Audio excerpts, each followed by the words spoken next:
How about this new early turn camera? Do you want to break it down and kind of explain that a little bit? Well, it's a camera that our ASNAC committee, which is our aviation committee, came out of their committee and they approved, and then the city council approved the funding for, and it's actually really important. We used to have a camera there. It was older technology. It was very labor intensive, and thank you, Mr. Storm. But it was very labor intensive, so now we have a brand new camera. It's actually 4 cameras, and it's got a wireless connection. It feeds into a hard drive here at the city, and it can save up to a month of data, and you can much more rapidly go through that data and determine what is an early turn, what is not an early turn. And then once you've determined that, you can determine, based on the recordings from the tower, LAX tower, whose airplane it is. And then once you've determined whose airplane it is and when they're turning early, then now you've identified the problem, and you can specifically, and you can go out and address it. You can write letters to the airlines, you can write letters to the tower, and then if you don't get a response, you could take it to the next level, which is something that I feel very strongly about, and that is that I think if we don't get appropriate responses, then we need to take it to the press and make sure people understand that carrier X or freighter Y is turning dangerously early over our community, and it's unacceptable to us, and that we would recommend you use another carrier or another freighter. That's interesting. I don't live here in the city, so still understanding why it would be an issue that they turn early is still a little shaky to me. So can you break it down just a little bit more? Well, the planes, when they take off on the southernmost runway, they're supposed to take off and go straight towards the water, and then there's what they call a waypoint, and they're supposed to basically get on or near that waypoint, and then they can start turning.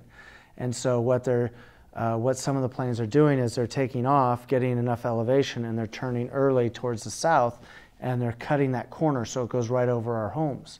And so one of the things that we would like to do is try to reduce the number of early turns. Now, certain times the tower will tell the airplane to take a certain heading and cut that corner. And so that's something we'd have to work out with the tower. There are other times that the pilot may feel, for safety reasons, that they turned early. They headed south because of some reason. There was a helicopter in front, or there was some reason that they turned early, which those absolutely they should be turning early in order to ensure the safety of the airplane and the passengers on board. But for the early turns that there's no logical reason, those are the turns we want to stop.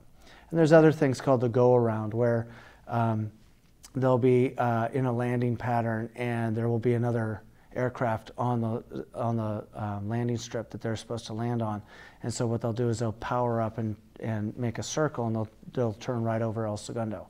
Wow. And that's for safety reasons. That's understandable, and they should be doing that. But the unnecessary early turns need to be addressed. That's a great thing, because LAX is always an issue, so I hope that moves along swiftly. Is there anything else that you want to talk about that we haven't touched upon? Anything that you're working on right now? Well, there's a lot of challenges that we have put before us in the current council. We recently had a change in our city manager. We now have an interim city manager, Jack Waite, who used to be our police chief, and he's a great guy, and he's just starting to get his feet wet. Today is the second day on the job, so congratulations, Jack, and best of luck. But there's a lot to do, and there's a lot of irons in the fire.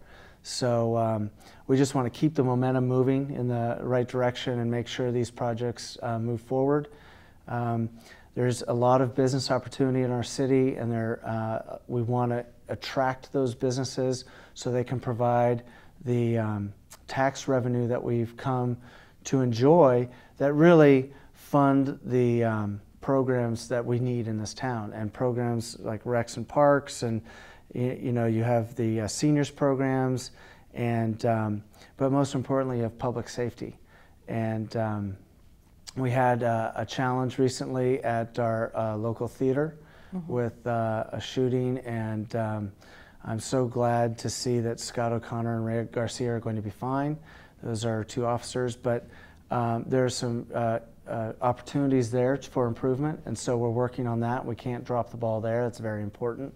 And so there's all sorts of things that are going on, and I know we don't have all the time in the world to talk about them right here, right now, but you know, there's 5 people on the council, and with the addition of Don Brand, he's great. He's a really good guy, and I know all of them work really hard. And we've been very fortunate to divvy up a lot of our tasks so that we can accomplish more. And it's worked out really well, and I'm really excited for the next 4 years. Speaking of the incident that happened, I mean, you can't avoid it, and some people, you know, were shocked to find out that something like that would happen in El Segundo. What do you say to people who are just shaken a little bit about it? What do you say to just remind them of what a great place we live in and how low the crime is here? Well, you know, the crime rates are really low. They're even historically low for our town. You know, if you look at the last 35 years, they're really low. 2006 was the lowest year, and 2007 is one of the lowest years. But what people have to understand, this is an isolated incident. It doesn't happen. We had police officers there. They did their job, and it's extremely unfortunate. And I hate to see something like that happen. It's awful, but you know, there's some opportunities for improvement. But by no means, I don't think people should be frightened. I think what we just need to do is, you know, focus our efforts. And if you look at El Segundo on the whole, you know, every once in a long while something bad happens, but it is every once in a long while. Absolutely. And you know, you look at our public safety services, and we've got some of the best around in all of Southern California. And you know, you've got a response time from dispatch to door of 32 seconds for our police officers, and that's an average. Yeah. So, you know, we're very, very fortunate to be living in El Segundo, and I just want to make sure that we continue moving in a positive direction. We continue to support our safety services so that they can be the best in the South Bay. I don't want to see those guys backslide. I want them to have all the tools and the training that they need in order to be the best. And because that's very important to our community. Absolutely. And we deserve the best. You know, I want to ask you, are you still having fun? I'm having a great time.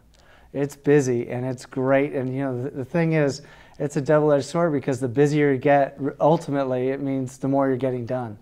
And so, you know, you have to prioritize, and family always comes first, but it's an exciting time, and the more you can get done and more accomplishments and positive change you can catalyze, then, you know, the better your city is, and in the long run, it definitely pays off. And, you know, I want, just like everyone else in El Segundo, I want this great small town charm to exist, but I want us to be very financially and fiscally healthy so that we can maintain that charm. And that's the balance that you try to run. And you know, making sure that that balance is there is just, it's great, it's exciting, and I'm having a lot of fun. Well, I'm glad to hear that. Now, how should people contact you? Well, there's 2 ways. One, I kind of feel in writing is always best, because then you can always say, hey, Eric, how come you didn't answer me? And you have the email. But if you use email, then it would be ebusch@elsegundo.org. Okay. And that's B-U-S-C-H. But that's a good way of getting a hold of me. And that email address is on our website, the city's website. And then also you can call me on my cell phone, 310-350-9824. And I always have my cell phone on, except for right now. Good. We don't want it ringing right in the middle of the show, but that's always on, and so you can leave a message there and I'll get right back to you. But yeah, email's great, because there's a written record that you contacted me, and that also helps me because I can forward it along, and that makes things very quick. Well, it's been a pleasure having you on the show today. It's been a lot of fun. And thank all of you for watching City Council Spotlight, where you find out what's going on in your city with your City Council.